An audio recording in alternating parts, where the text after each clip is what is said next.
وسراجا منيرا لينذر من كان حيا ويحق القول على الكافرين صلى الله تعالى عليه وعلى آله الطيبين الطاهرين وأصحابه الكرام المهتدين وسلم تسليما كثيرا. نسأل الله ربنا أن يجعلنا ممن يطيعه ويطيع رسوله ويتبع رضوانه ويجتنب سخطه. Ja hajral mas'ulin, wa ja hajral mu'tin. Allahu, gospodaru svih svetova smo zahvalni, jednom jedinom. Allahu koji nema druga. Salavat i selam donosimo na Muhammeda sallallahu alaihi wa sallam, posljednjeg Allahovog poslanika, Allahovog miljenika. Salavat i selam njegovoj časnoj porodici, ashabima i svima onima koji ga slijede u dobru do sudnjega dana. Amin. Draga braćo u islamu, islam je vera koja priznaje druge i drugačije. Allahovom odredbom, Allahovom voljom, On, Allah, Bog, naš gospodar, nas je različitim stvorio. Iako to čovjek često ne može da razume, ne može da shvati, Allah dželešanuhu, dragi Bog, od nas traži da živimo jedni sa drugima i jedni pored drugih. Sa svim svojim različitostima, jer da je Allah dželešanuhu hteo, pa on bi sve ljude iste vere, iste nacije, iste boje kože na ovom dunjaluku i stvorio. وَلَوْ شَاءَ رَبُّكَ لَجَعَلَ النَّاسَ أُمَّةً وَاحِدَةً. Uzvišeni Allah u svojoj časnoj knjizi kaže da je Allah hteo, da je to bila njegova volja. Da je gospodar tvoj hteo, sve ljude bi sledbenicima jedne vere učinio. وَلَوْ شَاءَ رَبُّكَ لَجَعَلَ النَّاسَ أُمَّةً وَاحِدَةً وَلَا يَزَالُونَ مُخْتَلِفِينَ. Međutim, oni će se uvek u svome verovanju razilaziti. Allahu ekber. Illa, osim men rahimallah. Osim oni kojima se Allah bude smilovao. وَلِذَلِكَ خَلَقَهُمْ. A zato nas je Allah stvorio, da bi nam se smilovao. Zato smo tu. Da bi Allahu milost pridobili, zaslužili. A da je On hteo, svi bi ljudi muslimani ili svi bi ljudi bili jedne boje, jedne rase, jedne nacije, jedne vere. Ali zato nas je Allah stvorio da budemo različiti. Ako nas je Allah takve stvorio i ako nam je Allah to dozvolio i dao, ko nam daje za pravo? Odakle nam pravo? Da onoga koji nije naše vere, onoga koji nije naše nacije, onoga koji nije naše boje, ubijamo, maltretiramo, ponižavamo i tako dalje, i tako dalje. Ko ti je za pravo dao to pravo, dragi moji brati? Dakle, različitost u verovanju, u ponašanju, u oblačenju, u boji kože, jezicima i u svemu ostalom je deo Allahovog plana, njegova volja.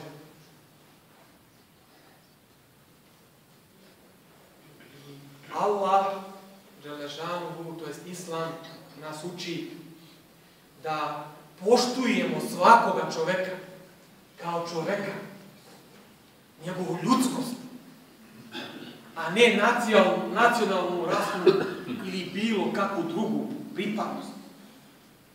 I Islam priznaje slobodu vere i uverenja, Svako ima pravo da veruje ono što hoće po islamu. Nema pravo da ugrožava tebi tvoje verovanje i tvoju veru, ali svako ima pravo da veruje ono što hoće po islamu. Nemoj će, nemoj ovo. I islam, to jest Allah dželešanuhu nas u Kur'anu pozivaju na međusobno razumevanje i potpomaganje u ihsanu, u dobročinstvu. Pa kaže uzvišeni u svojoj časnoj knjizi: Ja ejuhan nas, o ljudi, inna halaknakum min zakarin wa untha. Ja sam vas Allah stvorio od jednoga čoveka i od jedne žene. وَجَعَلْنَاكُمْ شُعُوبًا وَقَبَائِلَ لِتَعَارَفُوا. I na narode i na plemena sam vas podelio, kaže uzvišeni Allah. لِتَعَارَفُوا. Zašto? Da biste se upoznavali. Ne da biste se ubijali. Ne da biste se, ne znam, omalovažavali. لِتَعَارَفُوا. Da biste se upoznavali. Allahu ne su reči. Inna akramakum inda Allahi etqakum. A najbliži, jel te interesuje ko je najbliži Allah? A najbliži ili najbolji kod Allaha dželešanuhu je onaj koji se Allaha najviše boji. Najbogobojazniji. Najbliži Allahu dželešanuhu. Onaj koji se Allaha najviše boji, on je najbliži, najbolji kod Allaha dželešanuhu.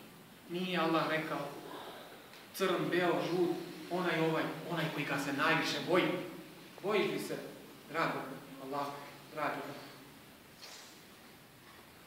Inna Allaha alimun habir. Allah dželešanuhu sve dobro zna i ništa mu skriveno nije. Draga moja braća, inspiriran sam ovom današnjom putkom sam dešavanjima koja se dešavaju, događaju ovih dana. Svi smo svjedoci toga putem medija, gdje određena grupacija ili grupa ljudi koja sebe naziva muslimanima, koja sebe naziva oslobodiocima Iraka i Šama, to je Sirije, ili Idiš, islamska država Iraka i Šama, Šam, Sirija, Levan.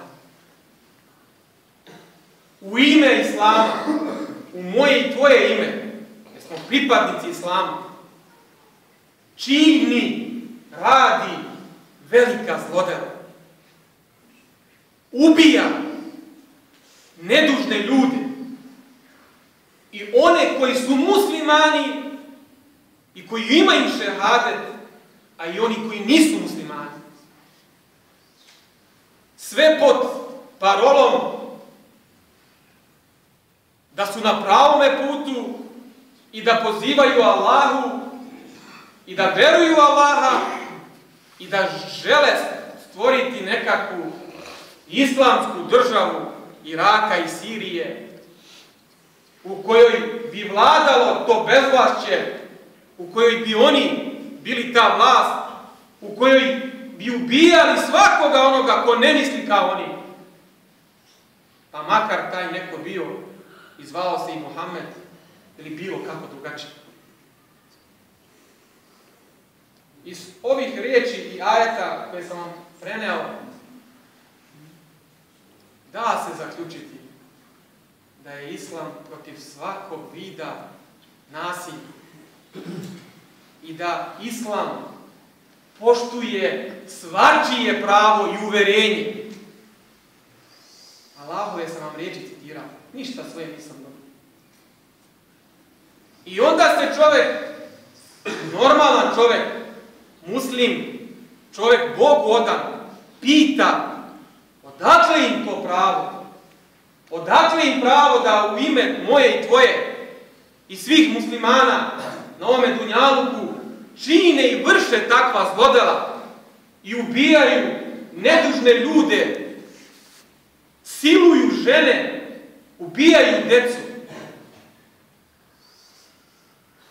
Draga braćo u islamu, velika se fitna i nered sprema i islam se po ko zna koji put od strane Amerike, otvoreno kažem, svi to dobro znamo, iako ćutimo i sebi držimo, ali istina je pa se mora reći, i Izraela hoće predstaviti kao nešto što je ružno, odvratno, prljavo, nešto što se ne uklapa u 21. vijek. Islam i muslimani se hoće predstaviti kao teroristi, ubice, koljači, ljudi koji ubijaju svakog onog koji ne razmišlja ili koji nije kao oni. A nije to tako. A nije to tako. Nije to islam. I protiv toga moramo dići glas. Svi. I mržnju, preziru svojim srcima osjećati. Jer znam, sada vam je u glavi, a šta mi tu možemo? Manji smo od onog mrava, šta mi tu možemo? Manji smo od onog mrava. Ali znaj, taj isti mrav je na svojim nejakim plećima vodu nosio i gasio vatru koja je bila potpaljena Ibrahimu a.s. Na svojim malim nejakim plećima nosio vodu i gasio vatru koja je bila potpaljena Ibrahimu a.s. I dok su mu se sva ostala stvorenja, životinje smejale i govorile šta to radiš, kakve fajde, kakve koristi od toga, pa nećeš ti vatru gasiti. Ma nećemo mi ništa promijeniti. Nećemo mi vatru gasiti, niti ćemo njih promijeniti. A mrav reče, možda i neću, ali hoću da Allah zna na čijoj sam strani. Hoću da svojim postupkom pokažem na čijoj sam strani. Na toj smo strani. Na strani Allaha, Islama i sunneta Muhammeda sallallahu alejhi ve sellem. Pa Božji poslanik je rekao da onaj ko ubije zimiju, zimija je čovjek nemusliman koji živi u islamskoj sredini države, koji je pod zaštitom islamske države. A kaže Božji poslanik da onaj koji ubije zimiju, nemuslimana, da nikada neće osjetiti, znači ni krivo ni dužno, ne mimo, nikada neće osjetiti miris dženneta, ne ući u džennet, miris dženneta. A kaže Božji poslanik, miris dženneta se prostire na 40 godina ljudskoga hoda. Vidite koliki je miris dženneta. Da neće ni miris dženneta osjetiti, a kamo li ući u džennet, kaže Resulullah Muhammed sallallahu alejhi ve sellem. Isti taj Muhammed sallallahu alejhi ve sellem koji je sa medinskim Jevrejima imao potpisano deklaraciju, sporazum, dogovor sa medinskim Jevrejima, mogu ih je da ih sve listom očisti u jednom trenu. Im je dao pravo na život, jer im je to pravo na život i veru i ubeđenje Allah dozvolio i dao. Ko sam ja, ko si ti, da nekome uskratiš njegovo pravo, ako te ne dira, ako te ne ugrožava. Pa zar nam Allah Đelešanuhu u svojoj časnoj knjizi, dobro slušajte i prenesite i zapamtite, nije rekao man qatala nafsan bi ghairi nafsin, onaj ko ubije nekoga koji nikoga nije ubio, znači nevinog čovjeka koji nikoga nije ubio, onaj ko ubije nekoga koji nikoga nije ubio, au fasadi fil ard, ili nekoga koji ne čini nered na zemlji, ne čini fesad na zemlji, znači nevin čovjek. Šta kaže uzvišeni Allah? فَكَأَنَّمَا قَتَلَ النَّاسِ جَمِيعًا, kao da je čitav dunjaluk pobio. Jednoga čovjeka koji je nevin, koji ne čini nered, ni fesad. Ko ubije takva čovjeka, kaže uzvišeni Allah, Allahovu su reči. فَكَأَنَّمَا قَتَلَ النَّاسَ جَمِيعًا, kao da je sve ljude pobio. Za jednog čovjeka. To je isto. Odakle im pravo da ubijaju ljude koji nisu muslimani, koji im nikakav nered ne čini? Odakle im pravo da ubijaju muslimani? Ima li neko da nije čuo za Zejda ibn Harisa? Drug, i to kakav drug Božega poslanika Muhameda sallallahu alejhi ve sellem. Pa kaže, prenosi Zejd ibn Haris, on sam kaže, priča, da su u jednoj bitaka, on i još jedan ashab, bili pojurili za jednim idolopoklonikom. U bitci pojurili za idolopoklonikom, da ga stignu. Kada su ga stigli, kada su ga uhvatili, kada je Zejd krenuo da ga ubije, idolopoklonik je rekao, la ilaha illallah, nema drugog Boga osim Allaha. Pa ga je Zejd ubio. Pa kada je došao kod Božega poslanika Muhameda sallallahu alejhi ve sellem, kada mu je Zejd ispričao šta je uradio, znate li šta mu je rekao Božji poslanik? O Zejde, zašto si ga ubio?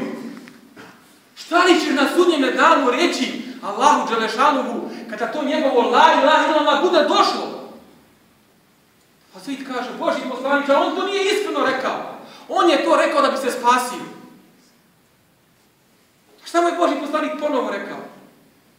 Zejde, zar si ga ubio nakon što je rekao la ilaha illallah? Ali Božji poslanik, on to nije iskreno radio. A Božji poslanik, Zejde, zar si ga ubio nakon što je rekao la ilaha illallah? Allah najbolje zna, vjerovatno da bi spasio život je rekao la ilaha illallah. Ali Božji poslanik mu ponavlja nekoliko puta, Zejde, zar si ga ubio nakon što je rekao la ilaha illallah? A znate šta kaže Zejd na kraju? Kaže, toga dana, toliko mu je bilo teško, sam poželio da nikada islam nisam primio. Mu je bilo toliko teško. A šta reći o ljudima koji se danas ubijaju, koji klanjaju, koji poste, koji su muslimani, ali ubijaju zato što razmišljaju isto kao i oni. Da Allah dželešanu sačuva. Draga braćo, moram stati, nastavit ćemo. Ovo je tema koja ne može stati malo kratko vremena, ali hoću vam reći, kažem da se veliki fesad i nered spremi. Niko više ne pominje i ne priča o onoj nevinoj palestinskoj djeci koja svakog dana gine. Evo dok sad pričamo, neko dete gine. Dete, dragi moji brati. Bili smo svedoci pre nekoliko dana kada je jedna devojčica iz našeg okruženja nestala, kako se čitava država digla za jedno dete. Naravno, tako i treba da bude, za jedno dete. Ali, dragi moj brat, na desetine hiljada dece palestinske je poginulo u ovih nekoliko godina. A niko ne mari o tome. Ali svi pričaju ono James Foley. Jer se pitate kako sam zapamtio ovo ime James Foley? To je američki novinar, ni kriv, ni dužan koga su zaklali juče prekriču u pustinu. Zapamtio sam ga se toliko to ponavlja. Niko ne priča o Hasanu, Muhammedu, Ali, palestinskom detetu koje svakodnevno gine. Ali svi pričaju onom novinaru koji također ni kriv, ni dužan poginuo od strane takozvanih muslimana. To je njihov cilj. To je njihov cilj. Zar ne shvatamo, ne vidimo? Da se svi muslimani u svijetu predstave kao ti ljudi koji tamo to rade. U ime islama nisu muslimani. Da su muslimani ne bi to radili. Jer toga nema u islamu. Jer to nije sunnet Božeg poslanika. Čuli ste šta je sunnet Božeg poslanika? Da se svi muslimani u svijetu predstave kao teroristi, ubice, prljavi, odvratni. I da bi onda i Amerika i Izrael mogli da se do kraja obračunaju sa islamom. Jer ne mogu se drugačije obračunati sa islamom osim bombama i avionima. Jer im svakoga dana učeni, pametni ljudi, profesori, doktori prelaze u islam. Saznaju istinu pa pređu islam. Pa kako ćeš ljudi odvratiti od istine osim ako taj islam tu istinu ne izvrneš pa kažeš nije to istina nego to je terorizam. To je ubistvo, to je katil. To je njihov cilj. Da bi imali otvoren put da i dalje čine teror nad nedužnim muslimanskim življem, stanovništvom u celome svijetu, to je njihov cilj. I to što rade ti ljudi tamo u ime islama su ništa drugo. Odgovorom tvrdim i kažem, američki i jevrejski agenti i špijuni špijuni koji imaju za cilj da blate islam i muslimane. Ne bi li Amerika mogla i dalje da ubija nevinu palestinsku, sirijsku, iračku, libijsku, egipatsku decu i da kaže moramo to, inače će nam biti ovo. To je cilj. Zato kažem, veliki se pesak i nered prema. Budimo